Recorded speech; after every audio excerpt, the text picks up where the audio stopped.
maksudnya ada kesempatan buat belajar bareng gitu, buat sharing sama banyak orang gitu. Karena kita kan juga perlu terus mengupgrade diri kita ya. Dan semoga apa yang pernah kita alami, apa yang pernah kita pelajari itu kan juga bisa jadi hal yang bermanfaat gitu buat orang lain. Ini mau dimulai aja Mas Didi atau Oh, nanti boleh, lagi? Mbak. Sudah, silakan langsung dimulai saja. Monggo, Mbak Anissa. Oke, siap. Saya share screen ya. Ini sebentar. Sudah masuk belum ya? Mungkin bisa di zoom out, Mbak, diperbesar begitu Oh layarnya. iya, di slideshow ya. Ya, siap. Oke, sudah ya. Bismillahirrahmanirrahim. Assalamualaikum warahmatullahi wabarakatuh. Makasih buat teman-teman Morfosis yang sudah menyempatkan diri gitu, menyempatkan waktunya buat hadir di acara ini. Makasih juga buat Mas Didi yang udah mengajak gitu, yang udah memberi kesempatan lagi buat sharing ke teman-teman Morfosis. Kalau pengalaman saya pas ngisi kemarin tuh pertama seru gitu di teman-teman Morfosis. Karena ini antusias, teman-temannya itu antusias gitu buat menyimak, terus juga buat ngobrol gitu di chat waktu itu kan. Nah, di sini diminta kali ini buat sharingnya tentang manajemen keuangan syariah. Sebetulnya saya tuh juga belum pakar, saya tuh mungkin cuma karena saya tuh lebih dulu belajar ini daripada teman-teman gitu. Waktu itu saya tuh mulai belajar sekitar 2016 akhir ya. Pokoknya saya tuh lulus S1 2015. Kemudian mulai langsung kerja, alhamdulillah. Terus sekitar awal-awal 2016 itu kan sudah yang gaji sendiri itu sudah kekumpul gitu, sudah mulai kelihatan hasilnya sedikit demi sedikit. Nah, di situ saya mulai tergerak gitu buat belajar ini uang diapain ya gitu. Tapi ya pertanyaan pertama tuh lebih ke kalau menurut Islam harta tuh harus digimanain sih gitu loh. Jadi nggak yang cuma ini harta tuh harus gimana. Tapi ya kita kan sebagai Muslim gitu ya, kita punya panduan gitu, punya garis peraturan yang jelas buat apa-apa tuh yang mengikuti apa yang sudah ditentukan gitu di syariat Islam. Terus saya juga baru tahu itu sekitar 2016 kan tentang cerdas mengelola finansial keluarga gitu dalam perspektifnya syariah. Nah, di situ saya mulai banyak belajar gitu, mulai seru ya ternyata belajar ini gitu dan mempraktekkan juga. Nah, ini buat yang waktu itu belum kenal, saya Sekar, kelahiran 93, dulu kuliahnya di Brawijaya, Malang. Ada yang dari Malang nggak ya di sini? Ada, Mbak, Menye- sepertinya ada. Menyebar ya di sini ya, teman-teman ini ya Morfosis ya. Betul. Terus sekarang masih kuliah, insya Allah sebentar lagi nih sidang itu akhir mungkin minggu depan itu insya Allah sidang selesai S2 di FEB UI Depok. Ada teman-teman yang dari Depok kah? Biasanya banyak ya Depok ya. Depok, Bogor. Saya tinggalnya di Bojonggede, Bogor nih. Mungkin teman-teman banyak juga yang dari Bogor ya, Mas Didi ya? Alhamdulillah lumayan banyak, Mbak, dari Jakarta, Jabodetabek. Saya juga baru tahu kalau Mbak Anissa itu orang Bojong. Berarti kita tetanggaan sebetulnya, Mbak. Iya. Saya kemarin-kemarin di Tangerang di rumah Oh, orang tua, tapi udah di Bojonggede lagi. alhamdulillah.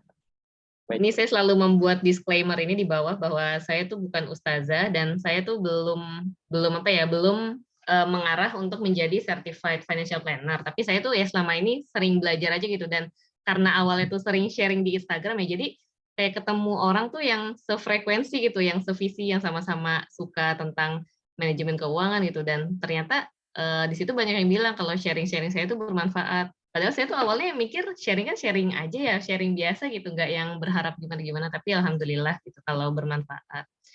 Nah ini langsung aja, ini waktunya berapa menit Mas Didi? Sampai jam 17.00, Mbak. Nanti ada sesi sharing juga 30 menit. Jadi sekitar 17.15 nanti kita sudah selesai. 17.20 selesai maksimal. Oh ya, siap. Insya Allah bisa lebih cepat.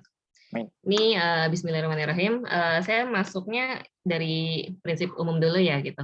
Jadi kita kan sebagai kita semua kan punya ini ya, punya peran gitu. Ada yang jadi ibu rumah tangga, ada yang jadi pengusaha, ada yang perannya double-double gitu. Dan kita semua tuh pasti sejak kecil gitu ya, sejak kecil tuh berurusan dengan yang namanya uang gitu.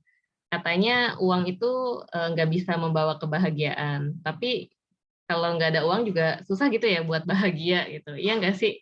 Itu kayaknya kata-kata yang susah dinafikan gitu ya.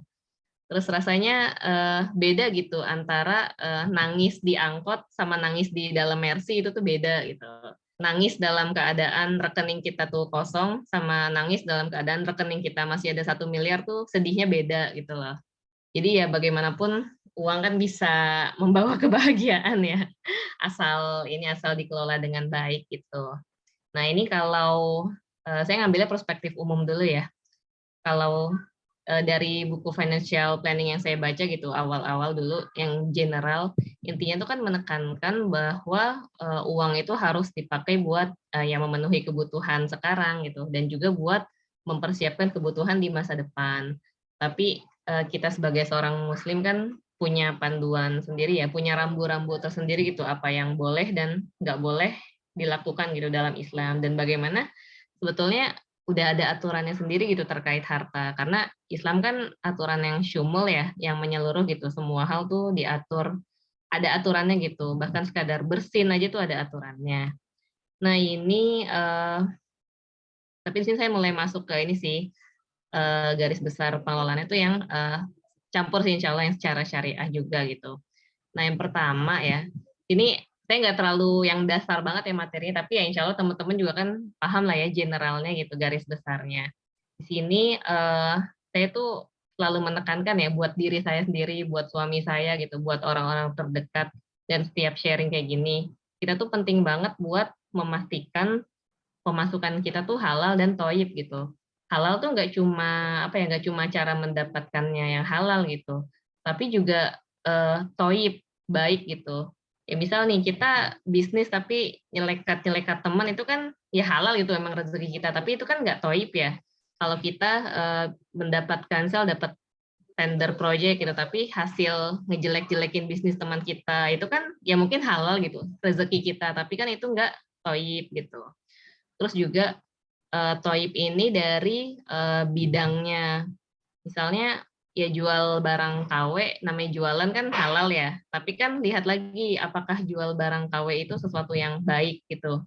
Terus apakah kita tuh kalau di posisi sebagai produsen gitu ya, di posisi kita tuh yang membuat suatu barang, kemudian ada orang yang menggandakan barang itu dan bisa apa ya, bisa menjual barang itu tanpa memberi keuntungan ke kita, tanpa memberi royalti ke kita, apakah kita ridho gitu. Itu kan kita harus menempatkan di posisi seperti itu. Kemudian kayak kerja di tempat-tempat yang mungkin abu-abu ya, seperti jadi pelayan di restoran yang tidak halal gitu ya, makanan yang nggak halal. Kemudian apalagi ya, di posisi yang mungkin perannya tuh mungkin campur baur antara laki-laki dan perempuan itu nggak bisa dikendalikan gitu. Ya mungkin itu kan pekerjaan kita halal gitu ya, pemasukannya halal hasil kerja kita, tapi kan mungkin tidak toyib gitu. Jadi dua prinsip ini sih yang menurut saya penting gitu kalau bagi kita sebagai muslim. Nggak cuma halal tapi juga toyib. Kemudian yang kedua, nah nggak cuma pemasukan yang halal tapi juga pengeluarannya yang halal gitu. Apakah membeli minuman keras itu sesuatu yang halal kan enggak gitu.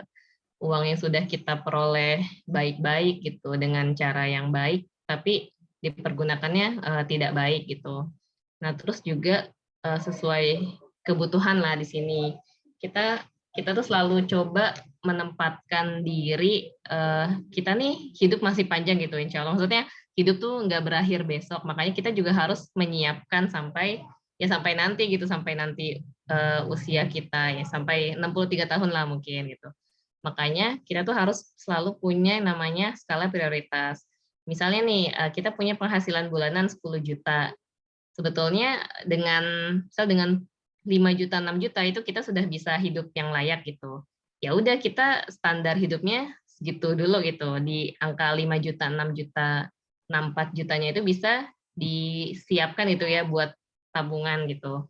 Meskipun ya sebetulnya nggak apa-apa juga ngabisin 10 juta kalau kita tuh yakin gitu setiap bulan akan selalu punya penghasilan. Tapi kan lagi-lagi kita punya prioritas gitu, prioritas masa kini dan prioritas masa depan. Jangan sampai kita tuh kayak terlalu apa ya, terlalu prinsipnya tuh apa, you only live once ya, YOLO gitu. Jadi kayak kita tuh mau semua keinginan kita harus kita wujudkan, nggak gitu. Terus juga biasanya sih seiring bertambah usia itu prioritas kan semakin bertambah ya. Ya ada pergeseran inilah alokasi keuangan gitu. Kalau sebelum nikah masih tinggal sama orang tua itu mungkin belum ada yang namanya budget bayar listrik, kemudian bayar wifi.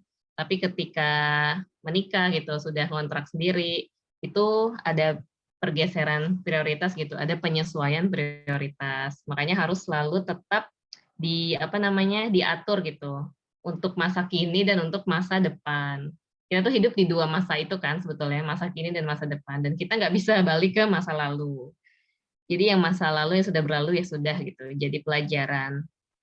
Kemudian, ini juga prinsip yang sebetulnya simpel sih, tapi kadang tuh sering ini ya, kita sering jatuh di lubang yang sama gitu berkali-kali. Pengeluaran itu harus lebih kecil dari pemasukan. Alias, pemasukan harus diusahakan gitu, selalu melebihi dari pengeluaran gitu, dari kebutuhan. Kita kan mungkin bisa ngira-ngira ya kebutuhan kita tuh sebulan berapa untuk hidup pantas gitu, untuk hidup layak. Nggak harus yang bermewah-mewahan, berlebih-lebihan, kayak harus go food tiap hari atau apa, enggak. Yang penting kan hidup pantas gitu ya, hidup layak. Nah, itu dikira-kira aja. Kalau pemasukan kita tuh ya udah di angka 7 juta, berarti pengeluaran kita ya jangan sampai segitu gitu. Pengeluaran kita coba ditekan di mungkin angka 4 juta, 5 juta gitu. Jadi 2 jutanya ada yang bisa untuk ditabung atau diinvestasikan. Soalnya ada juga sih orang-orang tuh yang lifestyle CEO padahal gajinya UMR gitu.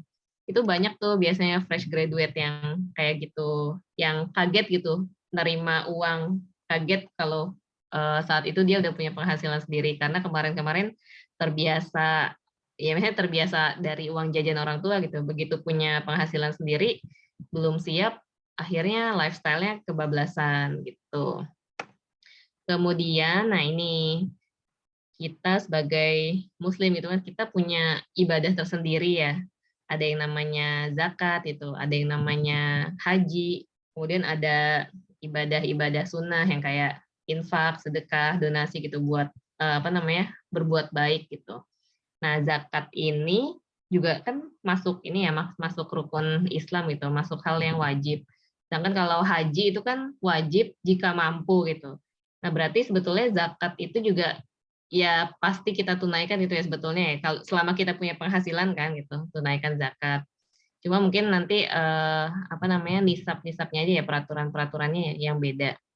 Kemudian tabungan haji. Kalau kemarin tuh saya baru dapat berita lagi ya, lihat berita kalau nggak salah mulai tahun ini buat dapat porsi haji itu udah naik jadi 44 juta. Yang sebelumnya tuh kemarin 25,5 juta. Nah, habis kita bayar yang 25,5 juta itu baru kita dapat nomor antrian kan. Yang teman saya itu daftar 2016 terus dapat jatah berangkat tuh tahun 2039. Berarti itu nunggunya berapa tahun tuh? 23 tahun. Itu dia 2016 daftarnya. Nah, belum belum tahu lagi nih kan kalau daftar sekarang itu atau tahun depan itu dapat jatah berangkatnya kapan. Apalagi 2 tahun ini kan tertunda ya karena pandemi. Mungkin antrian juga jadi makin panjang atau gimana, wallahu alam gitu. Tapi ya ini tabungan haji ini semoga bisa jadi prioritas kita gitu.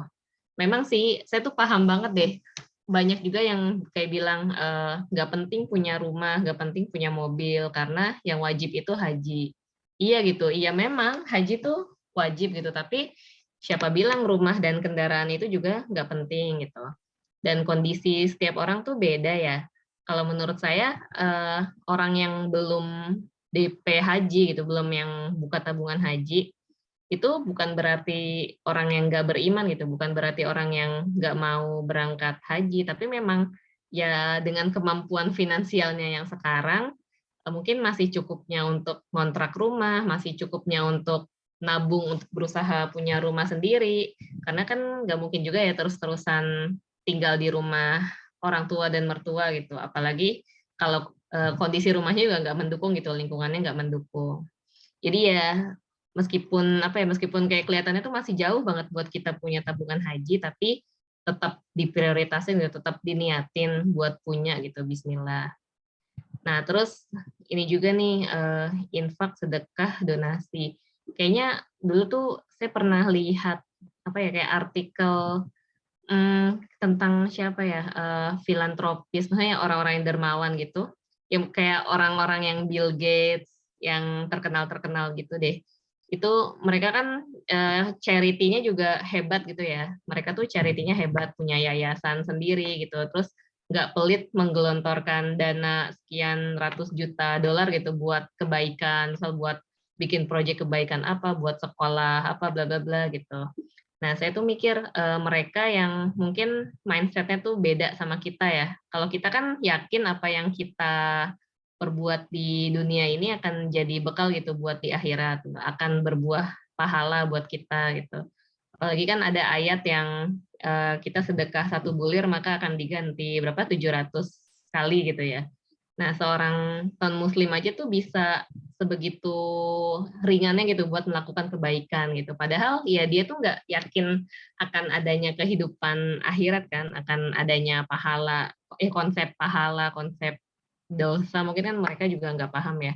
Tapi kita yang udah punya panduan, semoga juga bisa tetap, apa ya, bisa tetap mengoptimalkan ini gitu, ibadah-ibadah sunnah ini, yang jadi amalan kita gitu. Kemudian next, nah ini juga sering disebut nih sama financial planner, tentang dana darurat dan dana pendidikan.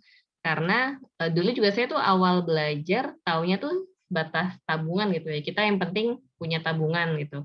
Tapi ternyata ada klasifikasinya lagi, namanya tuh ada dana darurat, ada dana pendidikan, kemudian ada dana persiapan pensiun segala macam. Nah, dana darurat ini mungkin teman-teman juga udah sering dengar gitu ya, tapi, sering dengar tapi memang bagi saya juga mungkin nggak mudah gitu buat, memenuhi atau mencapai angka yang disaranin sama para financial planner. Kalau financial planner kan ya ada nanti slide-nya tersendiri, nanti nyusul aja deh. Intinya sih, gimana kita tuh juga bisa memprioritaskan uang yang kita punya sekarang itu buat dana darurat dan juga dana pendidikan anak gitu, juga dana investasi ke diri kita sendiri gitu, buat belajar. Nah, ini kemudian kalau ibaratnya ya kebutuhan dasar tuh sudah cukup gitu, uang uang penghasilan tuh masih ada sisa gitu, ya seharusnya sih bisa ya, disisihkan buat mulai investasi dan menyiapkan dana pensiun. Kalau teman-teman sering ngikutin akun-akun di IG kan udah banyak tuh ya sekarang tentang investasi. Kenapa investasi tuh mulainya memang sebaiknya sekarang, karena ya semakin cepat memulai, insya Allah kan hasilnya juga lebih banyak gitu ya, keuntungannya bisa lebih banyak gitu dan jangka panjang. Kemudian juga nilai investasi itu naik turun gitu. Jadi kalau belinya sekarang ya insya Allah kan ada kemungkinan naik gitu di masa mendatang. Jadi kalau, ketika harga suatu aset tuh lagi turun, sebetulnya sayang gitu kalau nggak beli gitu. Nah, ini menyiapkan dana pensiun juga penting sih karena teman-teman juga pasti di sini, ada beberapa ya yang merasakan jadi sandwich generation, tahu kan ya sandwich generation ya? Belum tahu kayaknya, Mbak. Belum tahu, coba yang udah tahu sandwich generation tulis di chat deh, ada yang udah tahu belum? Boleh, boleh. Silakan Coba teman-teman. yang udah tahu tentang sandwich generation. Sandwich generation, ini sering banget apa namanya, dibahas di akun-akun IG ini edukasi keuangan. Sandwich generation. Kayaknya ini tuh nasib banyak orang yang seumuran kita deh, sandwich generation. Jadi, belum ada yang jawab nih ya, 4:15 nih, belum ada yang jawab. Oh, ini ada Mbak Nani jawab, generasi yang cuma mau nerima tanpa berusaha bukan sih. Nah, ini Mbak Nani jawabnya gini, coba teman-teman ada yang ngasih jawaban lain nggak tentang apa itu sandwich generation? Ini istilahnya udah lumayan sering sih soalnya disebut-sebut gitu. Kalau teman-teman yang aktif di Instagram mungkin pernah sekali atau 2 kali lah nemu akun edukasi keuangan yang nyebutin sandwich generation. Coba itu tadi jawaban Mbak Nani. Coba ada lagi nggak teman-teman yang lain sandwich generation? Dan nanti sambil googling ya habis ini. Intinya sandwich generation itu orang yang nanggung kehidupan di atas dan di bawahnya. Alias posisinya nih kita sebagai anak, kita tuh nanggung kehidupan orang tua kita dan kita juga menanggung kehidupan keluarga kita gitu, menanggung kehidupan kalau laki-laki jadi suami ya, menanggung kehidupan istri dan anak. Kemudian dia juga menanggung kebutuhan orang tuanya. Nah, sebetulnya sandwich generation ini bisa disiapkan gitu, Kak. Sandwich generation ini bisa diputus rantainya. Asal kita tuh juga punya persiapan yang matang gitu buat menghadapi hari tua gitu, menghadapi masa depan. Kalau kita mikirnya, kita kan nggak mungkin sehat terus ya, kita pasti ada fasenya juga nanti udah nggak produktif gitu, udah nggak bisa segesit masa masih muda. Nah, disitulah pentingnya kita punya dana pensiun buat kehidupan kita.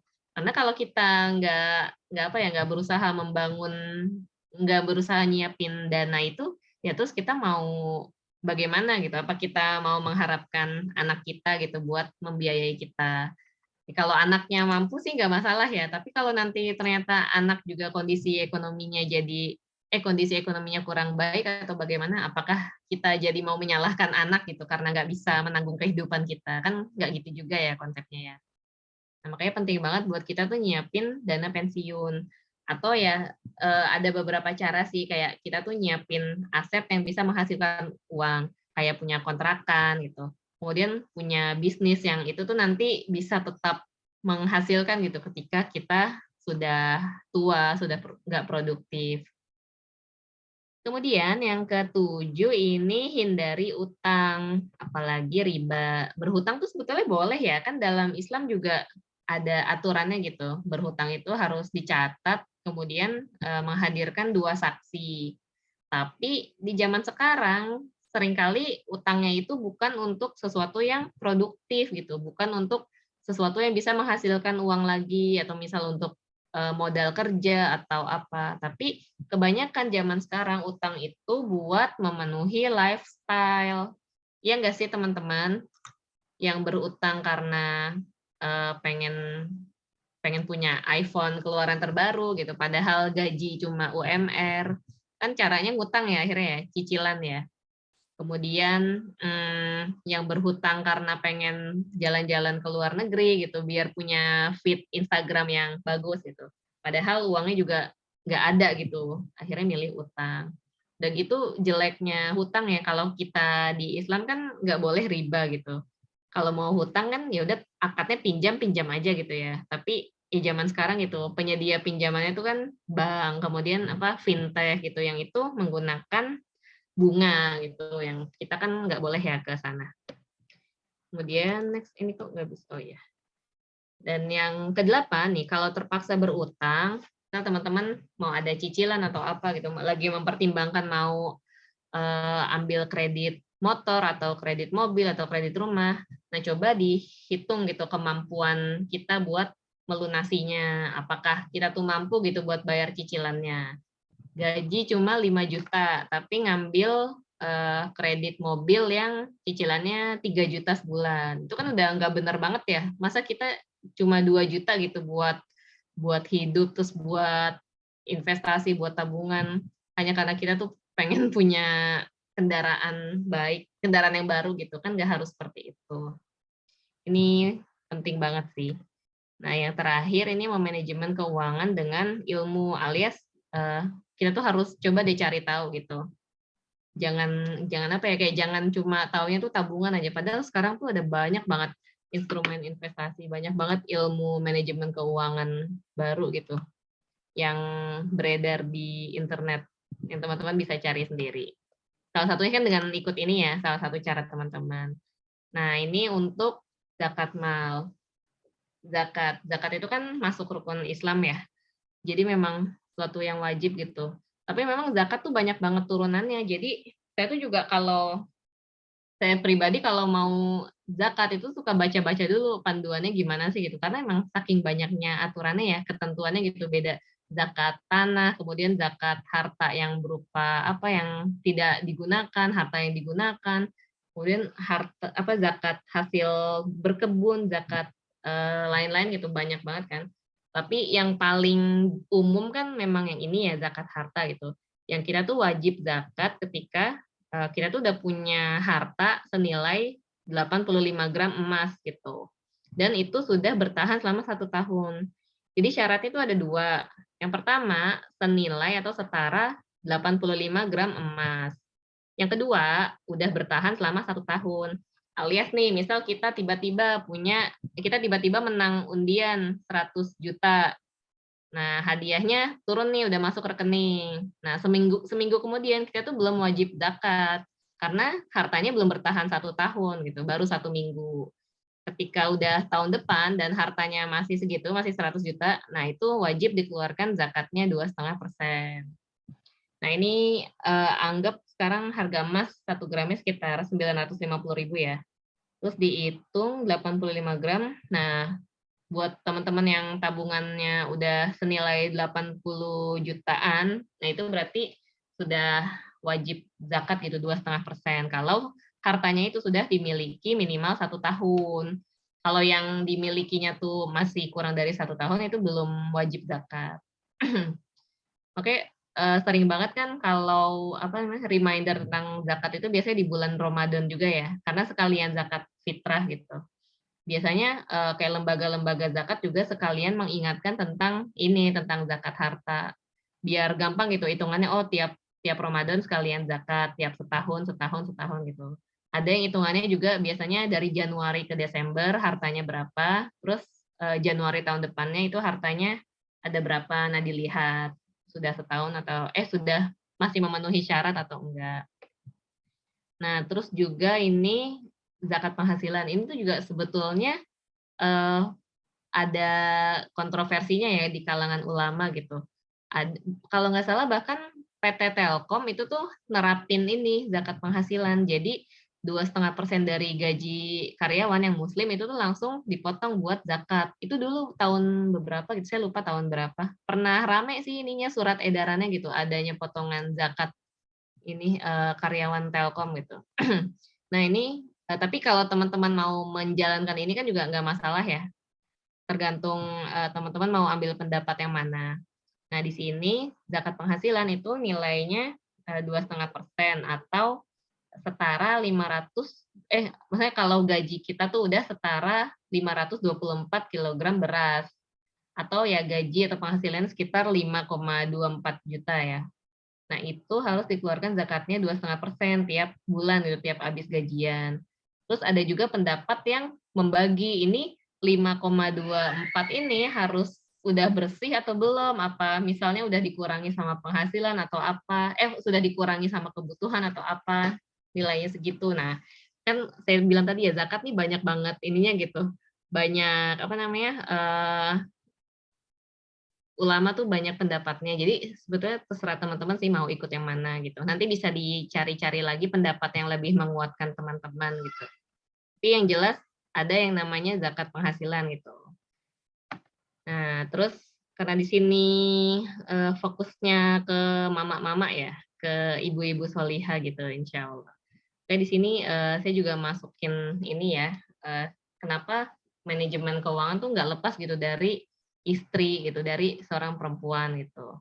Karena sebetulnya ketika kita tuh menjadi seorang istri, itu kita juga diamanahkan gitu buat menjadi, menteri keuangan keluarga. Nah, ini ada hadis yang, ini ya dari hadis riwayat Ahmad dan Nasai. "Sebaik-baik wanita ialah jika kau pandang ia menyenangkanmu, jika kau perintah ia menaatimu, dan jika kau tinggalkan ia menjagamu dalam hal harta dan menjaga dirinya." Jadi udah apa ya, kayak udah standarnya gitu bahwa seorang perempuan itu tuh harus ngerti gitu tentang harta gitu, harus ngerti tentang manajemen keuangan, Karena ya gimana gimana seorang perempuan tuh bisa menjaga harta dirinya, menjaga harta suaminya gitu, kalau nggak punya ilmunya. Nah, terus, itu tadi ya amanah dari Allah gitu ya. Kemudian, jadi apa ya, jadi manajer keuangan keluarga gitu, atau mengelola keuangan, itu bisa jadi jalan ke surga atau neraka gitu bagi seorang perempuan. Ini ada hadisnya ya, "Diperlihatkan kepadaku neraka dan aku melihat kebanyakan penduduknya adalah wanita," gitu. Karena kan ditanya, "Apakah karena mereka kufur kepada Allah?" Gitu. Nabi menjawab, "Karena mereka kufur kepada suami mereka dan kufur kepada kebaikan suami mereka." Nah, ini emang hati-hati banget ya sebagai perempuan gitu ya dalam apa namanya, dalam bersikap gitu, dalam mengucapkan kalimat-kalimat gitu, yang itu bisa jadi jalan kita ke surga atau ke neraka. Penting banget ya ini. Kemudian, salah satu sih, salah 2 gitu ya, salah 2 prinsip yang penting banget dalam manajemen keuangan. Yang pertama itu bersyukur gitu. Karena kita punya gunung emas 2, kita punya harta sebanyak apapun, kalau nggak bersyukur tuh rasanya kurang terus gitu ya. Kayak nggak pernah cukup gitu, punya uang 2 miliar, 3 miliar gitu. Di sini, di surat Ibrahim ayat 7 ya. Kalau kita bersyukur kan insya Allah nikmat kita akan ditambah gitu. Terus yang kedua, tidak boros atau mubazir. Karena pemboros itu adalah saudara setan, dan setan itu sangat ingkar kepada Tuhannya. Apakah kita mau menjadi saudara setan? Kan nggak mau, gitu. Nah, itu tidak boros atau mubazir tuh masuk ke yang tadi sih, yang kita hidup tuh, di bawah, apa ya, hidup tuh sesuai kemampuan gitu, atau, pengeluaran kita itu di bawah pemasukan kita gitu. Meskipun punya 10 juta ya bukan berarti 10 juta harus dihabiskan gitu. Kalau bisa cukup dengan 5 juta, 6 juta sebulan kan jadi 4 jutanya bisa ditabung gitu, disiapkan. Selanjutnya, nah ini, woman's financial habit will be family's financial habit gitu. Biasanya, kebiasaan keuangan perempuan itu bakal ngebentuk kebiasaan keuangan keluarga, iya nggak sih?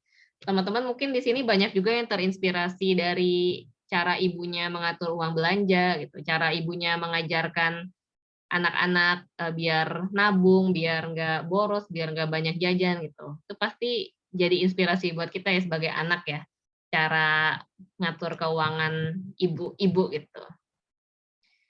Nih, makanya sebagai perempuan tuh ya usahakan kita punya financial habit yang baik, karena itu akan dicontoh sama anak-anak kita gitu, akan dicontoh juga sama pasangan kita, sama suami kita.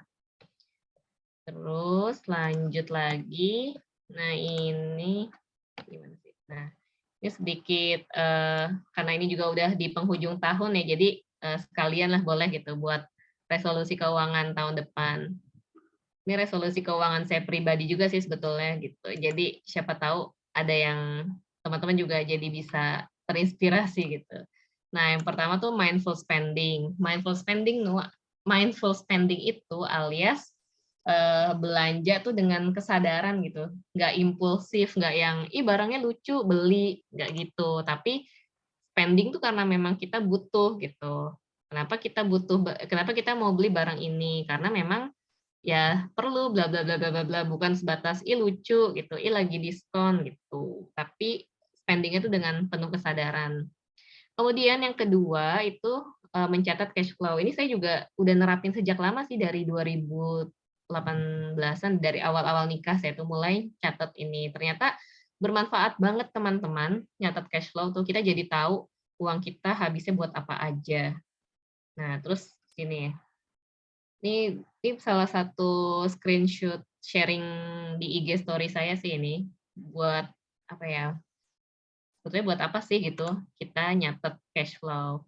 Nah, sebetulnya dari nyatet itu kita bisa melihat kebiasaan atau perilaku keuangan kita dan keluarga tuh gimana gitu. Kita nih banyaknya spending di apa sih gitu, apakah di jajan, apakah di belanja-belanja barang yang lucu doang gitu, bukan kebutuhan tapi barang yang lucu doang. Apakah pendapatan kita tuh segitu-segitu aja gitu, atau malah sebetulnya menurun? Kan kalau nggak dicatat nggak kelihatan ya, nggak ada rekapannya gitu. Terus juga dari nyatet kita tuh bisa memperkirakan biaya minimal dan cukup buat kita hidup tuh berapa gitu. Kita kan ngerasa gaji gue 5 juta habis-habis aja nih. Ya kita tuh sebetulnya belum tahu detailnya kita nih butuhnya berapa gitu. Apakah sebetulnya dengan 2 juta tuh kita bisa hidup layak, tapi karena kita banyak jajan jadi habis sampai 4 juta gitu. Kan itu kita nggak tahu.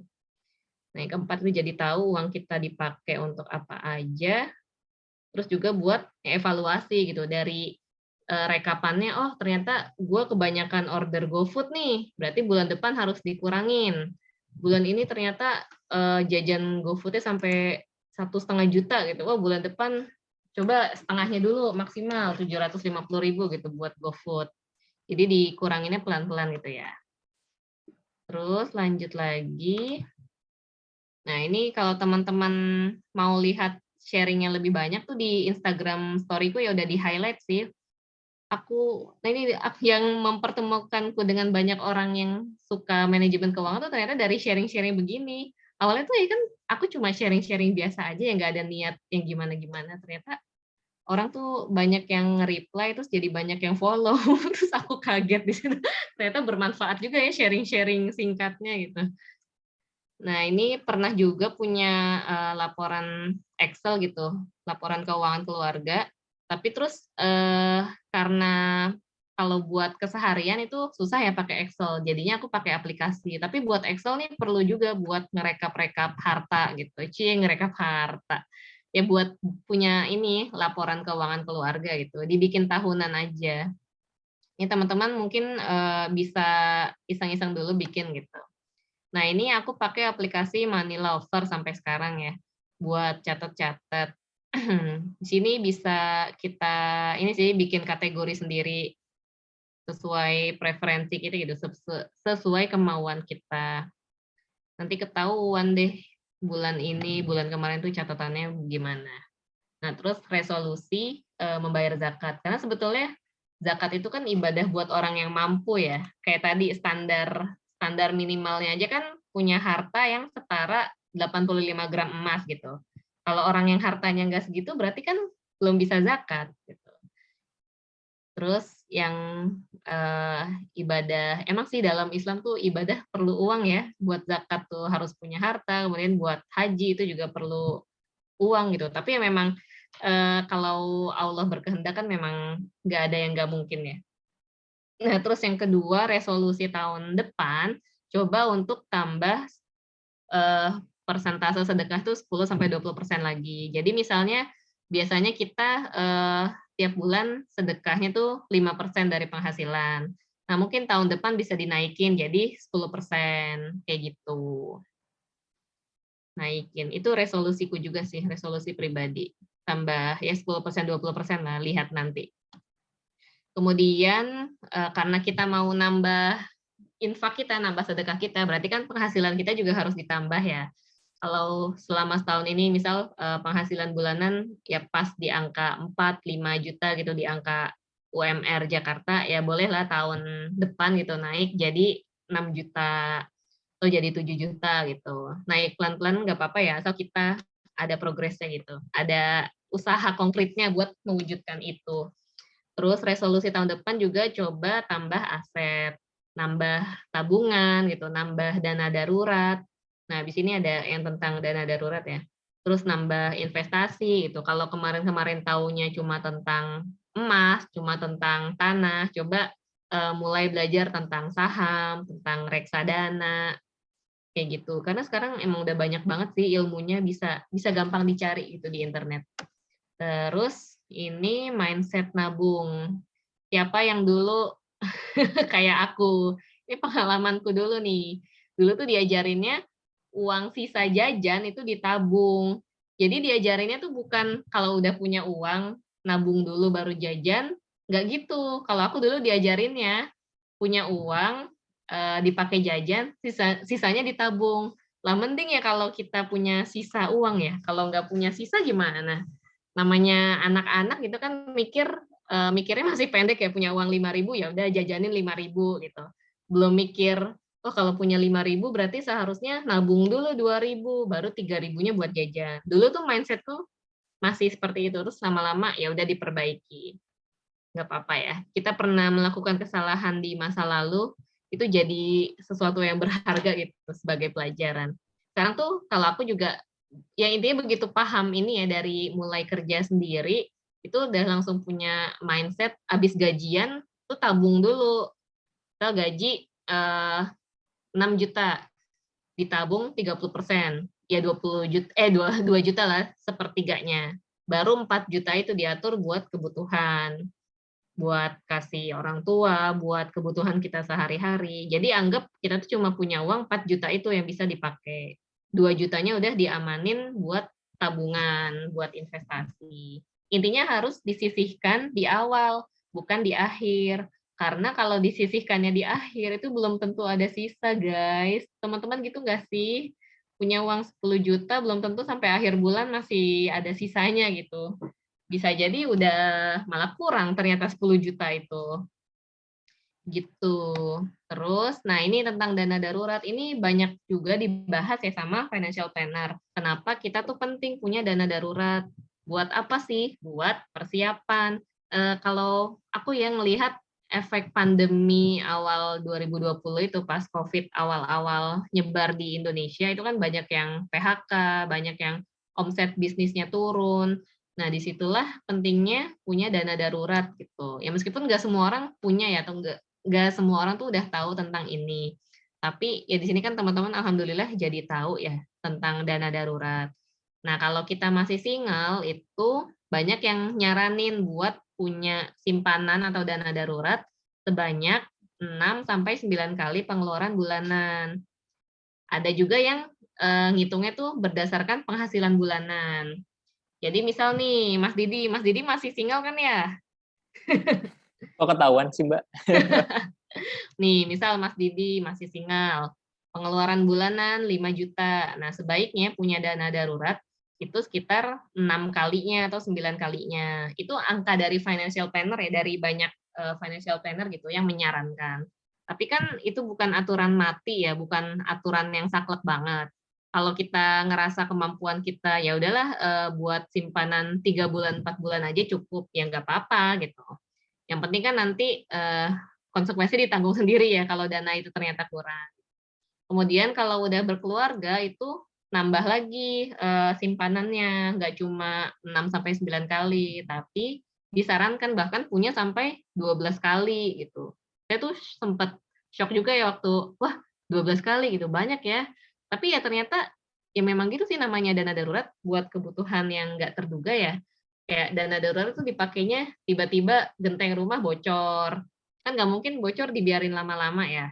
Jadi harus segera dibetulin gitu. Itu ambil dari dana darurat. Terus tiba-tiba HP kita hilang, laptop hilang atau rusak.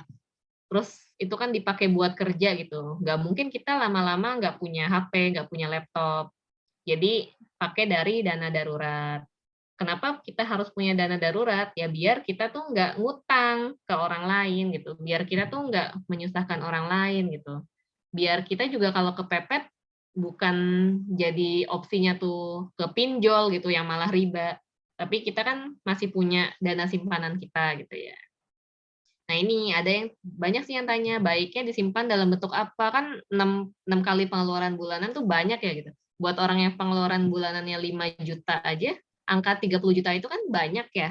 Jadi jangan semuanya tuh dalam bentuk cash, dalam bentuk tabungan. Tapi ada yang dibagi, ada yang nyimpannya dalam bentuk emas gitu, ada yang nyimpannya dalam bentuk reksadana.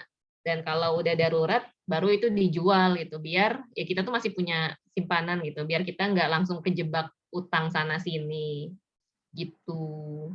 Kemudian, nah ini ternyata dalam Islam tuh juga diajarin buat kita punya dana darurat ini. Nih ya, Imam Hasan Al-Basri pernah mengingatkan, semoga Allah merahmati seseorang yang bekerja untuk mencari harta halal, kemudian ia membelanjakan hartanya secukupnya dan menyisihkan kelebihannya untuk hari miskinnya dan saat membutuhkannya. Tuh yang saya miringin merah tuh, yang highlight merah. Menyisihkan kelebihannya untuk hari miskinnya dan saat membutuhkannya. Karena kita nggak pernah tahu di masa depan akan seperti apa gitu. Tapi kita kan diberi logika, diberi kesempatan buat menyiapkan semampu kita gitu. Nggak harus yang maksain sampai, ya kalau kita ngerasa 12 kali simpanan itu terlalu berat, ya mungkin bisa lah dicukupkan di angka 4 atau 5 kali. Setidaknya kan punya simpanan ya, nggak yang tabungan kita tuh kosong banget gitu. Kalau kepepet kan juga bingung kalau kayak gitu. Lanjut lagi, ini udah mau habis sih. Sedikit lagi. Oh, lanjut resolusi sih. Nah, kalau kemarin-kemarin gitu, kita masih ada cicilan, terus kita sampai ya berhutang kan cicilan ya. Itu coba tahun depan jangan sampai kita tergoda buat beli barang dengan cara cicilan. Kalau aku tuh prinsipnya, kalau belum mampu beli cash, berarti belum mampu gitu. Karena aku nggak mau ngutang. Apalagi kalau bukan darurat ya. Ya kayak misal sebenarnya beli iPhone tuh darurat nggak sih gitu? Kan nggak juga ya. Masih banyak gitu handphone yang sesuai kemampuan kita gitu, yang 2 juta, 3 juta, sebetulnya kan kita juga udah bisa ya punya handphone yang cukup lah buat WA, buat Instagram, buat ya ngedit-ngedit foto, buat jualan kan cukup gitu, nggak harus iPhone. Terus resolusi lagi buat yang punya utang itu coba dilunasi yang jangka pendek dan menengah. Jangka pendek tuh ya mungkin yang 2 bulan, 3 bulan yang utang ke teman karena kemarin ada darurat atau apa, itu coba dilunasi. Karena sebetulnya uang yang dipinjemin ke kita sama teman itu juga bukan berarti teman nggak butuh uang itu gitu. Temen tuh ya butuh, tapi karena dia baik sama kita, dia mau menolong kita, makanya ya dia mau meminjamkan uang itu sementara buat kita pakai. Jadi jangan lupa utang tuh dilunasi. Terus yang jangka menengah juga mungkin yang 3 tahun, 4 tahun gitu. Semangat. Nah, lanjut nih terakhir, resolusi tahun depan coba ekspansi bisnis.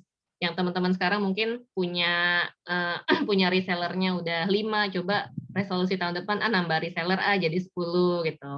Nambah agen nambah distributor terus nambah variasi produk kalau kemarin-kemarin misal cuma jual hijab sama gamis, coba tahun depan jadi jualan buku atau jualan cemilan-cemilan atau frozen food. Itu kan pasarnya juga ada aja ya sebetulnya ya, insya Allah.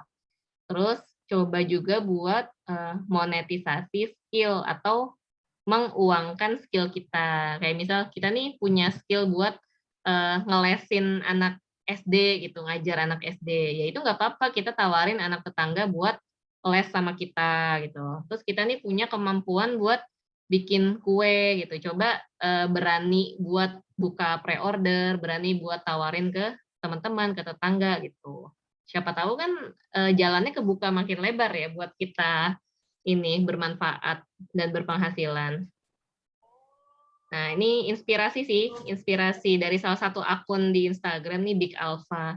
Jadi selama 52 minggu kita nabung gitu, nominalnya ini kan ada ininya ya, 20.000, 50.000, 700.000 gitu, tergantung kita gitu. Ntar kalau itu dicontreng semua, berarti dalam setahun ke depan kita bisa dapat 20 juta. Salah satu challenge sih, kalau nominalnya disesuaikan sama teman-teman juga nggak apa-apa. Misal ngerasa, wah 20 juta kebanyakan, gue maunya 100 juta gitu. Nah itu nggak apa-apa, naikin. Atau 20 juta kebanyakan, mau 10 juta aja dulu buat memulai gitu.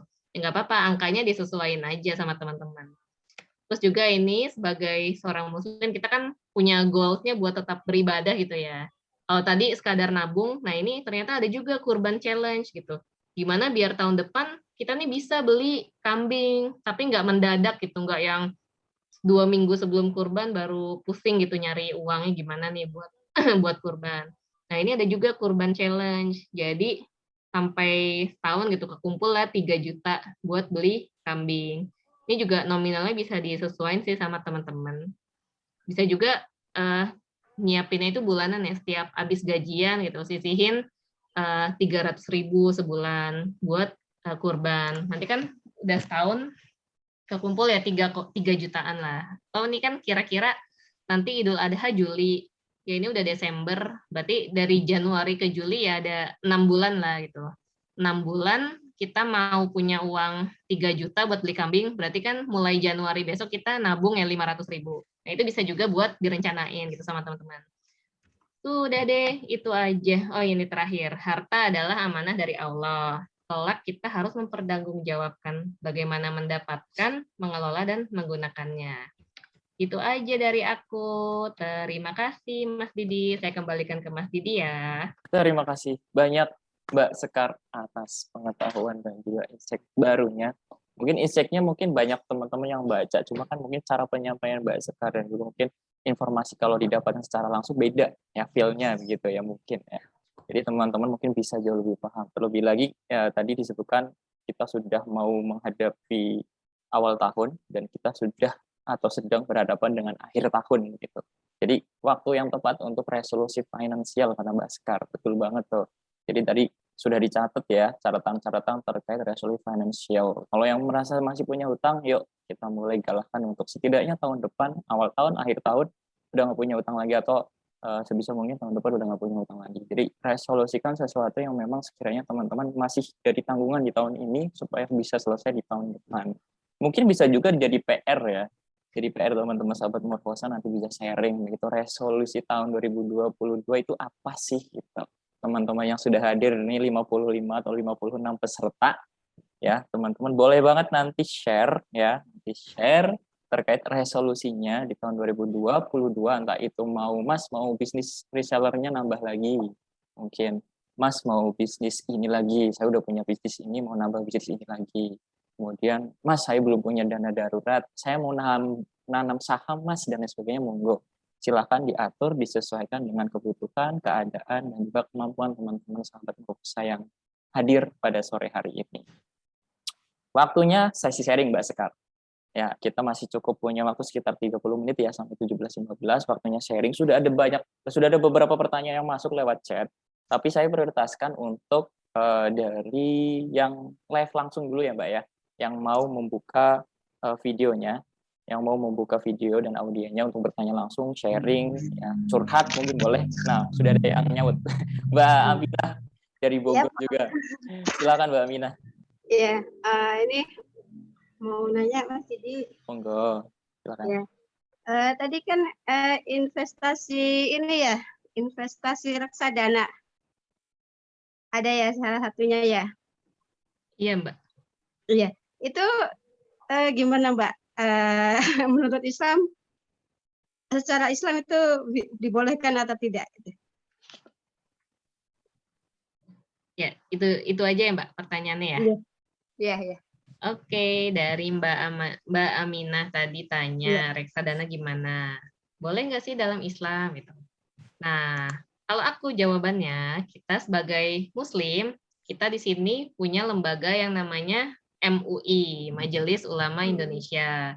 Alias keputusan apapun itu bisa kita jadikan rujukan buat diikuti. Kalau untuk saham, reksadana itu MUI juga sudah ngeluarin fatwa. Ada yang namanya saham syariah, ada yang namanya reksadana syariah. Nah, dari banyaknya reksadana yang terdaftar tuh yang ada yang ada pilihannya, itu bisa kita pilih yang syariah karena berarti sudah sesuai dengan ketentuan dari MUI.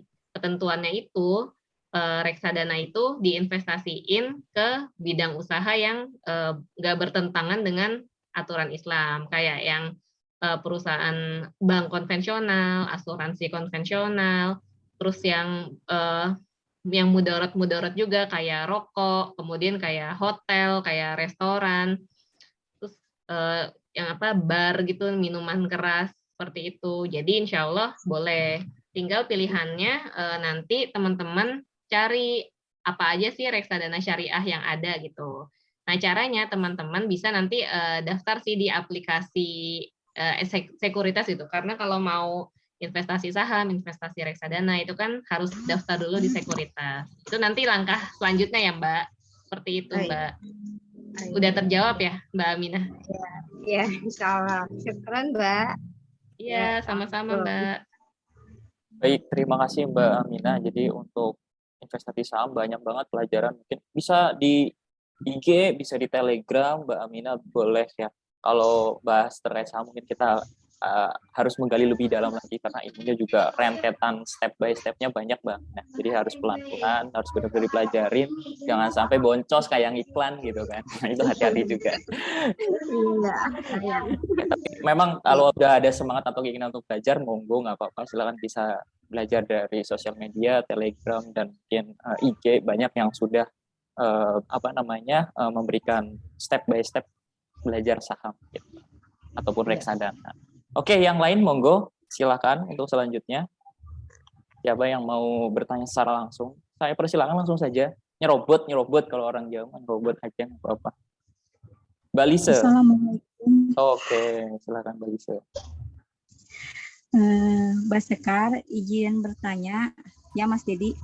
Ya, waalaikumsalam warahmatullahi wabarakatuh. Silakan, Mbak. Ini tadi kan ada penjelasan tentang dana darurat. Please kurang paham tentang yang di situ kan ada ya yang single 6 sampai 9 kali. Yang family itu 9 sampai 12 kali. Itu maksudnya gimana? Oh iya. Kalau misalnya gaji 5 atau sekitar 4 atau 3 jutaan. Nah, itu dana daruratnya berapa gitu? Oh iya, Mbak. Oke, aku buka lagi slide-nya ya, biar jelas. Mana tadi? Yang ini tadi ya? Mana? Iya. Dulu. Yang ini tadi ya, slide-nya ya? Iya, iya. Jadi, 6 sampai 9 kali itu adalah dana yang disimpan buat dana darurat kita gitu. 6 sampai 9 kali dari pengeluaran bulanan. Tapi ada juga yang biar gampang hitungnya itu dari penghasilan bulanan. Karena kadang pengeluaran tuh nggak tentu, tapi penghasilan kan lebih tentu ya. Misal penghasilan udah ada gaji bulanan 5 juta. Ya berarti kan pengeluarannya mungkin sekitar 4 jutaan gitu. Nah, biar gampang, tadi kan saya kasih contohnya Mas Didi ya. Misal Mas Didi nih single. Mas Didi sebulan tuh pengeluarannya 5 juta. Nah, sebaiknya Mas Didi itu punya dana darurat 6 sampai 9 kali dari 5 juta itu. 6 kalinya berarti kan 6 kali 5 juta, 30 juta ya. Betul. Itu setidaknya jumlah yang disaranin sama para financial planner buat disimpan sebagai dana darurat. Nah, kalau single sama yang sudah berkeluarga itu kan beda ya Mbak tanggungannya. Kalau single, ya biasanya kan cuma nanggung buat dirinya sendiri gitu. Tapi kalau yang sudah berkeluarga itu kan ada pertimbangan anak, ada pertimbangan pasangan gitu. Udah gitu kalau anaknya 2, 3 gitu dan seterusnya itu makanya pertimbangan jumlah dana daruratnya juga harus lebih banyak. Kalau para financial planner itu nyaranin kita nyimpen dana darurat 9 sampai 12 kali dari pengeluaran bulanan. Ya misal pengeluaran bulanan keluarga kita 10 juta gitu. Kalau sudah berkeluarga, setidaknya punya dana darurat gitu. Disarankan punya dana darurat 9 kalinya gitu minimal. Itu berarti kan 9 kali 10 juta, 90 juta. Itu buat dana darurat, dana yang kita tuh nggak pernah tahu ya bakal kepakainya di momen apa gitu, bakal di peristiwa apa. Tapi ya buat jaga-jaga aja gitu Mbak Lise.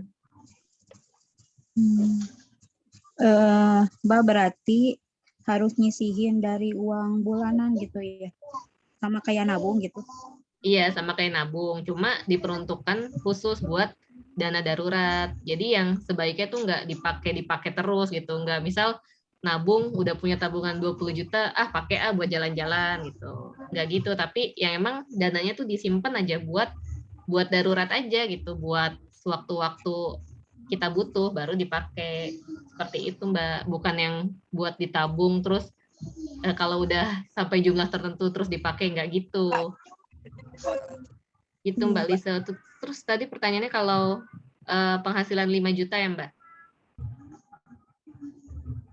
Kalau tadi pertanyaannya itu bukan sih Mbak? Iya, udah kejawab barusan. Oh, udah ya? Iya, kayak gitu Mbak. Ya, makasih Mbak.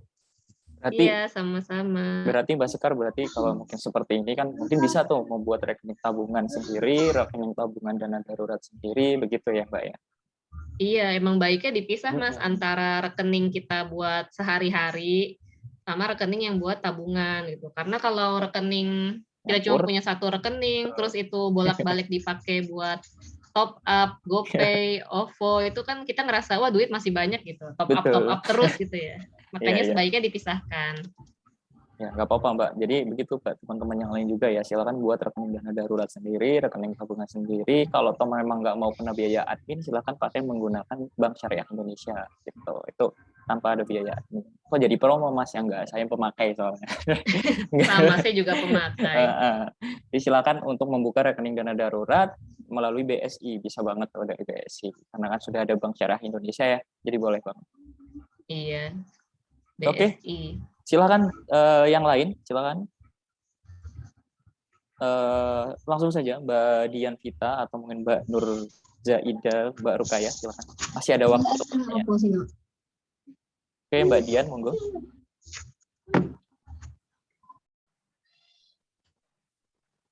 Halo, Mbak Dian. Oke, terputus ya. Mbak Rukaya atau Mbak Nur Zaida, izin mungkin akan bertanya langsung ke Mbak Sekar, monggo. Dipersilahkan.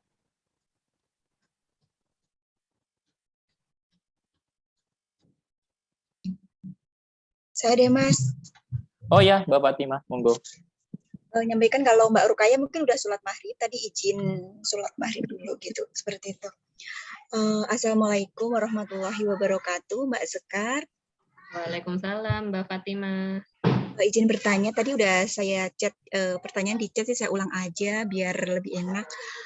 Saya juga kan udah terbiasa tuh menghitung atau mencatat untuk pakai aplikasi ya, itu terutama untuk keuangan pribadi kayak gitu.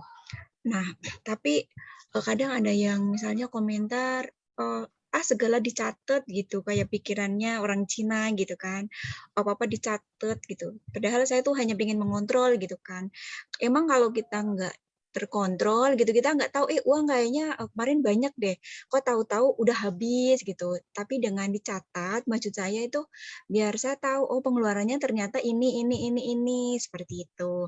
Tapi kan ada yang maksudnya sebagian kalau yang tahu saya suka nyatet-nyatet gitu mungkin komentarnya seperti itu. Nah, gimana cara menanggapinya? Karena kan dari berbagai kelas online yang saya ikutin tentang finansial, itu memang kita harus selalu mencatat keuangan atau pengeluaran seperti itu. Jadi gimana nih kalau saya menanggapin komentar seperti itu gitu Mbak Sekar. Terima kasih. Sama-sama, Mbak. Kalau menurutku tanggapannya, diemin aja. Karena apa ya, itu kan omongan negatif ya Mbak. Jadi kita tuh sebetulnya udah tahu kan yang kita lakukan itu positif gitu. Dan ketika ada orang lain yang ngasih omongan negatif, ya udah biarin aja. Ya, kalau mau halus ya, kalau mau halus bilang hehehe, yang nggak apa-apa Mbak, aku nyatet aja kok, biar tahu aja gitu, biar bisa ngerekap pengeluaranku. Udah nggak usah dilanjutin macam-macam gitu. Orang kan juga sebetulnya mungkin nggak terlalu peduli ya sama kita ya, karena orang tuh cuma komentar terus udah kan dia juga udah nggak peduli lagi gitu. Terus kalau kita yang malah jadi perasaan itu malah yang jadi nggak enak atau gimana ya kita yang rugi dong. Masa kita udah melakukan hal baik tapi kita berhenti hanya karena komentar negatif orang gitu. Lagian hitung-hitungan sama mencatat itu kan beda ya Mbak. Namanya kita mencatat itu kan ya positif gitu. Itu kan apa ya yang kita lakukan biar kita tuh tahu gitu, itu hal yang bagus biar kita tahu rekap keuangan kita gitu. Sedangkan hitung-hitungan tuh mungkin konteksnya ke pelit gitu ya, mau ngasih ke orang jangan 100.000 deh, 50.000 aja gitu, mau ngasih ke keluarga jangan ngasih ke orang tua jangan 5 juta deh, 1 juta aja gitu, padahal kita mampu mungkin gitu ya. Nah itu baru hitung-hitungan. Terus hitung-hitungan tuh kayak yang tuh mau ngado ke temen ada yang nikah, ngado nggak ya? Tapi kemarin dia nggak ngado pas gua nikah, ya udah sekarang nggak usah dikado deh gitu. Nah itu baru hitung-hitungan.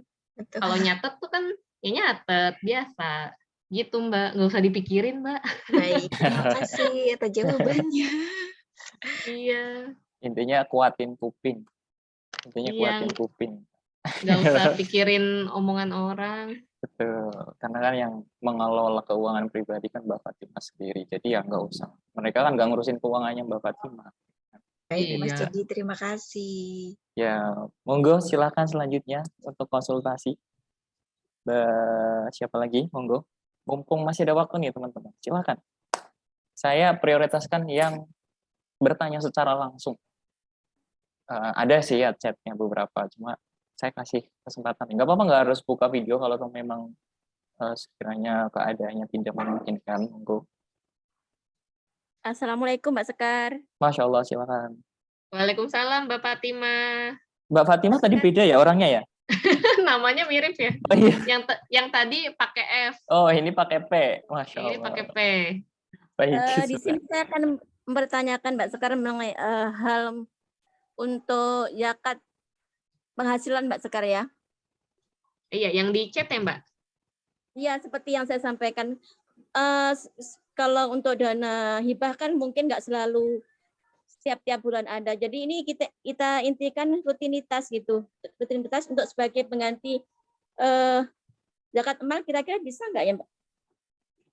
Kalau apa Mbak?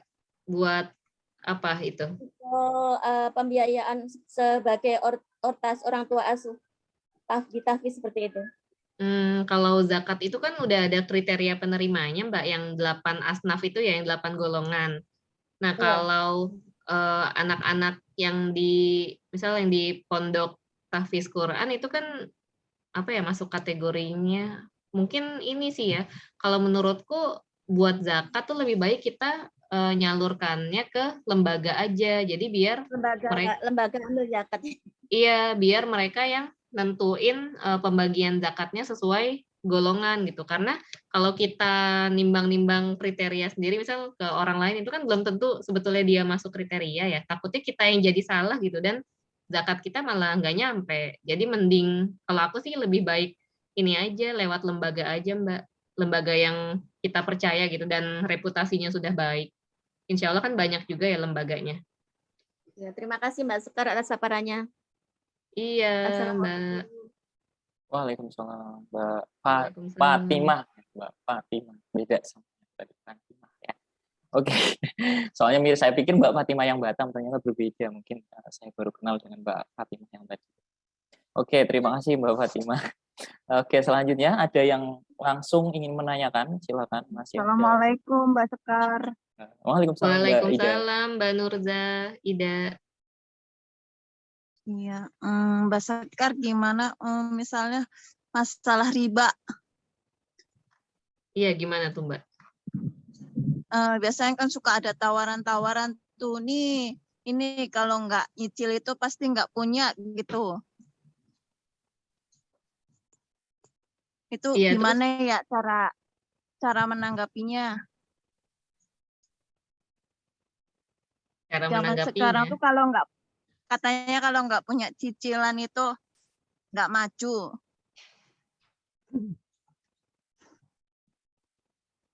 Masya Allah, pertanyaannya unik ya, Mbak. Pertanyaannya ini menyuarakan suara banyak tetangga atau mungkin saudara-saudara ya, yang pernah menyampaikan itu.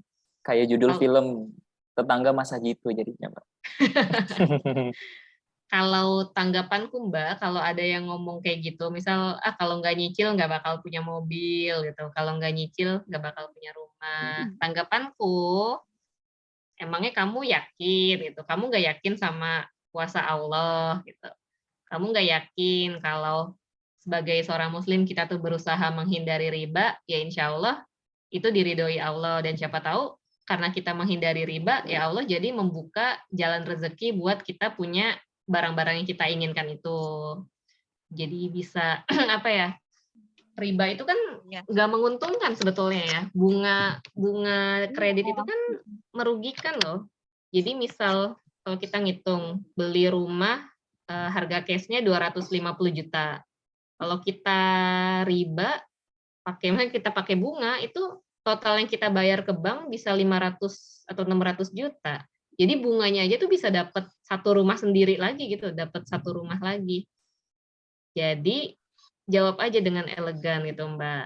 saya menghindari riba, menghindari cicilan karena saya sebagai muslim yang taat gitu. Itu kalau jawabannya mau lurus gitu ya, mau serius gitu.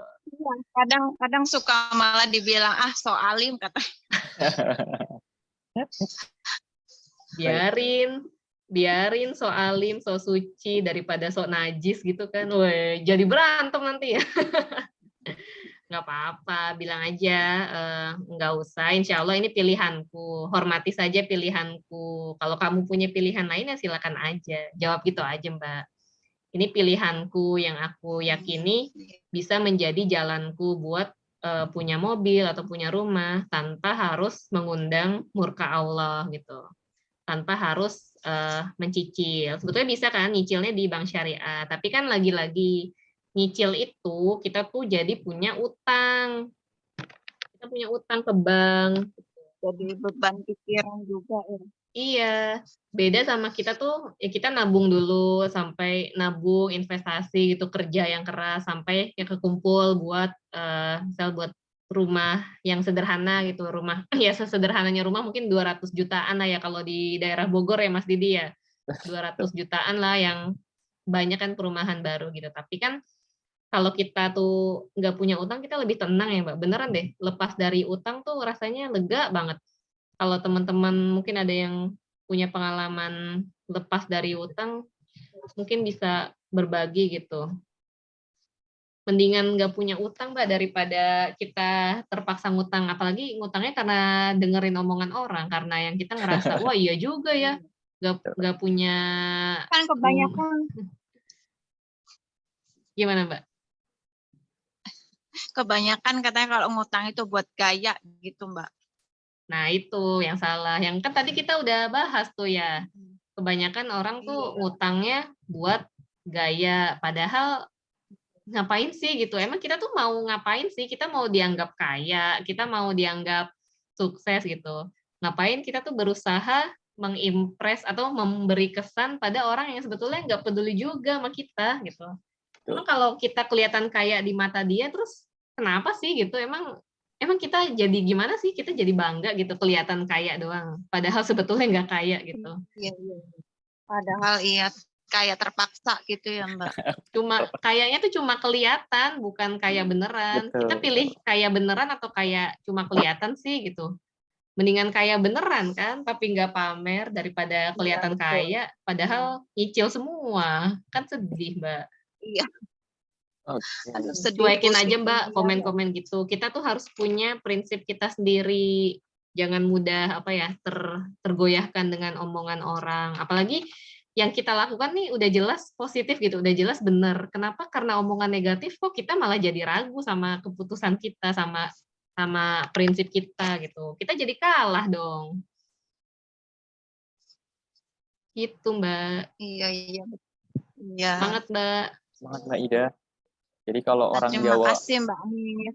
ya sama-sama Mbak Ida. Kalau orang Jawa itu biasanya ngomongnya gini lah, utang gombangan beora ono, buat makan aja nggak ada, ngomong utang buat nggak kebutuhan sendiri aja dulu. Ya jawabnya sambil bercanda aja sebetulnya juga bisa nggak apa-apa Mbak. Jadi tanggepin dengan guyonan, candaan, biar nggak ada kesan gimana gitu ya Mbak ya. Bisa seperti itu.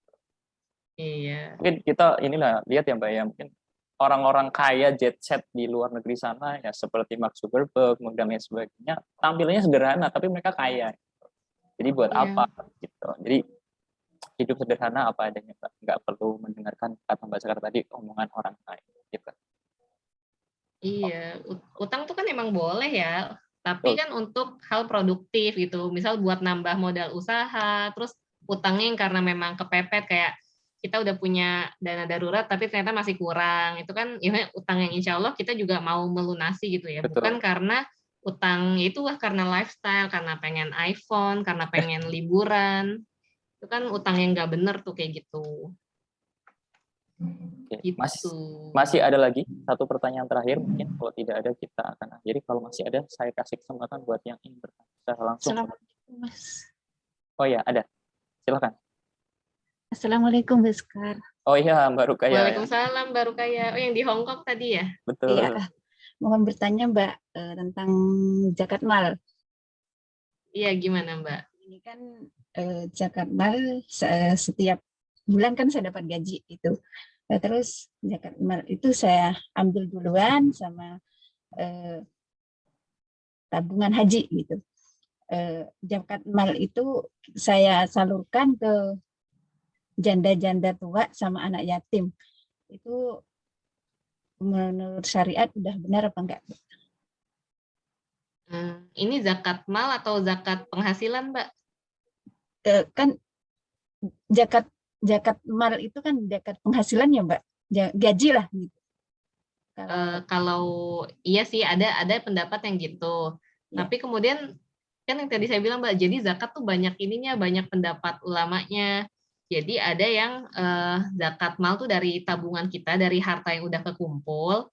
Nah, ada yang zakat penghasilan yang itu setiap bulan itu, setiap habis gajian. Nah, kalau yang baru kaya gimana? Habis gajian. Berarti zakat penghasilan ya? Iya. Kalau disalurkan ke janda. Ya, Nah, jandanya nih berarti gitu. Anak yatim. Yatim tuh masuk golongan ini ya, masuk golongan penerima zakat.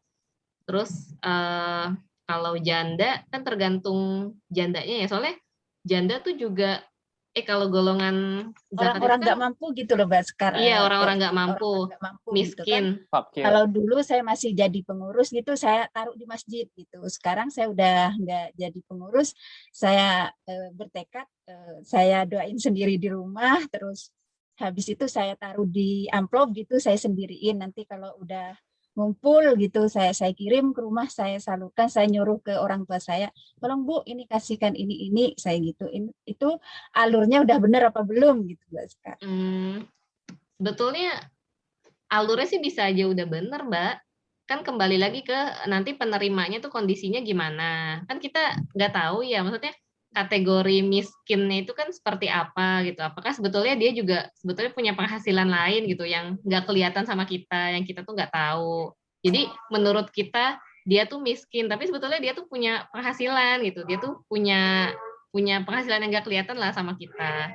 Terus makanya emang saya tuh juga kalau zakat lebih baik ke lembaga aja, Mbak. Karena kalau lembaga kan yang kita udah mempercayakan ke mereka ya buat menyampaikan itu ke orang-orang yang memang berhak.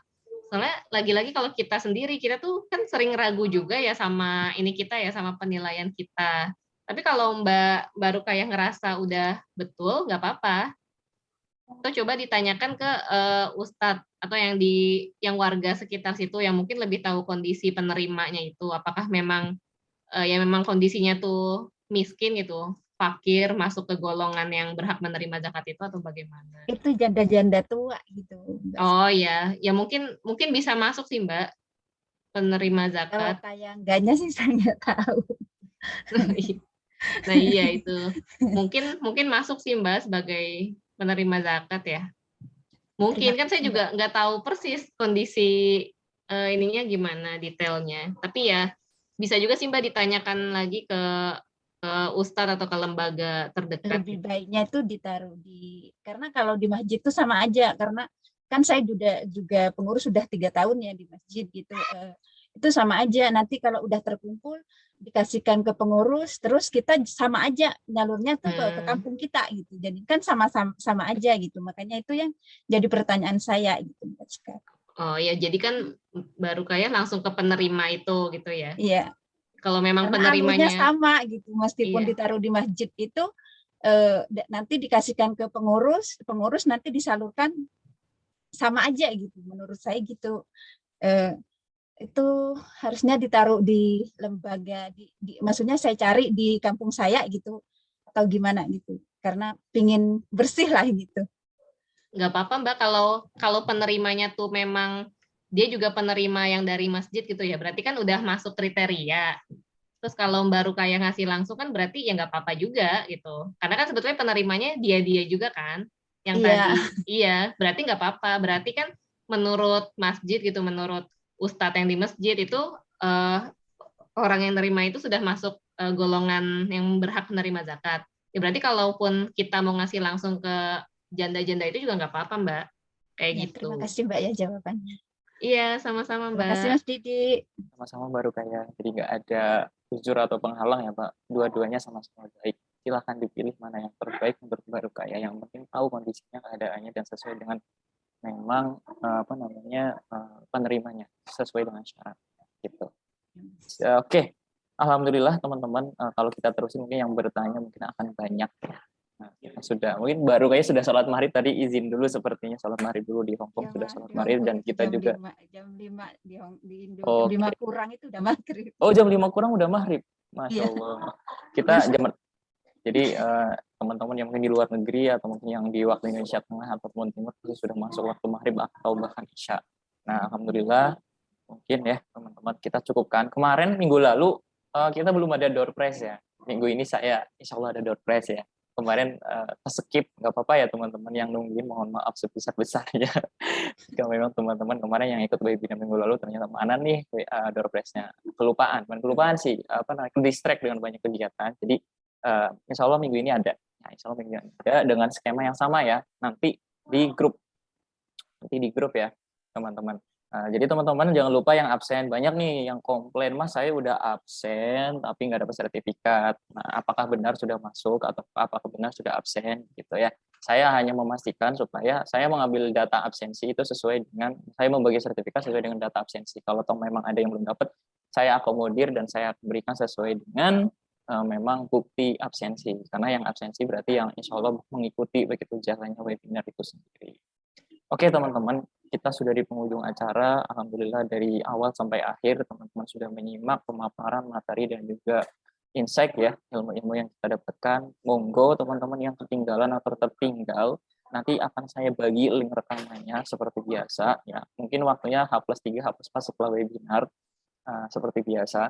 Nanti teman-teman yang mungkin ingin menyimak kembali, melihat, merekod atau mengulang kembali rekamannya atau ingin belajar kembali, silakan untuk klik link rekaman yang sudah ataupun yang nanti akan saya bagikan. Jadi nggak perlu khawatir, link rekamannya insya Allah akan kami sediakan.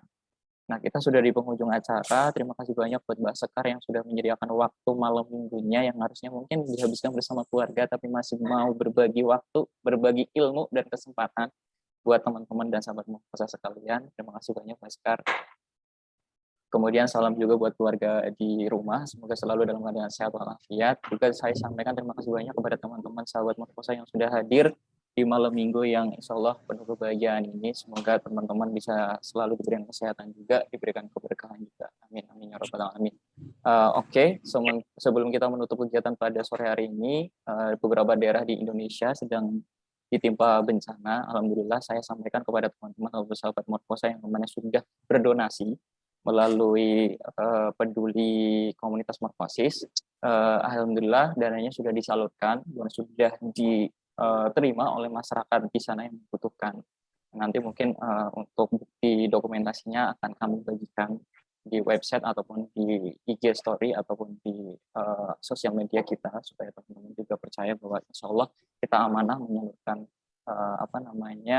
bantuan teman-teman baik itu donasi ataupun doa. Terima kasih banyak. Semoga teman-teman yang saat ini dalam keadaan sehat walafiat selalu diberikan kesehatan sehat walafiat juga sampai nantinya selalu terus dalam keadaan sehat. Dan bagi teman-teman yang mungkin sekarang sedang sakit atau mungkin tadi ada saudara kita yang ternyata mengalami kecelakaan ketika mengikuti Zoom, saya tidak tahu apakah Zoom webinar komunitas atau Zoom yang lain. Sekali lagi kalau memang itu dari Zoom webinar komunitas, saya mengucapkan permohonan maaf yang sebesar-besarnya, bukan bermaksud untuk memberikan hal buruk kepada kita semua, tapi saya memang memperingatkan untuk teman-teman yang di luar atau ada kesibukan di luar, jangan mengikuti kegiatan-kegiatan yang berkaitan dengan handphone. Ya, kalau pakai GPS boleh, tapi jangan sampai mengganggu kendaraan atau mengganggu aktivitas teman-teman di luar. Takutnya terjadi sesuatu yang tidak kita inginkan. Makanya kita sediakan waktu sejenak untuk membaca Al-Fatihah kepada teman-teman kita, saudara-saudara kita, dan juga keluarga kita yang mungkin saat ini dalam keadaan baik ataupun dalam keadaan yang kurang baik. Semoga Allah selalu memberikan limpahan kita yang buat kita semua. Berdoa. Bismillahirrahmanirrahim. Alhamdulillahirrahmanirrahim.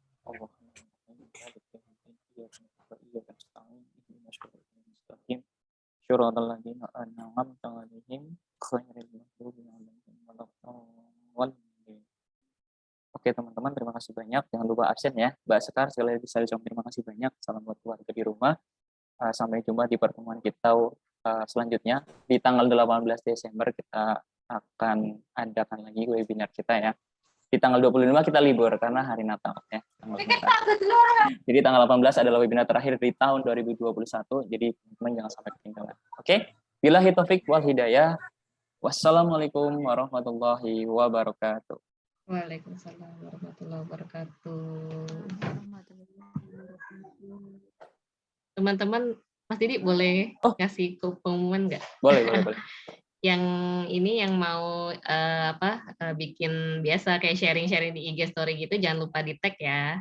Oh ya, boleh. Tag Morfosis juga ya Mas Didi ya? Yap, dari @Anissa Sekarkasi boleh nanti di komen. Sekarkasi, ini Oke, chat ya. boleh.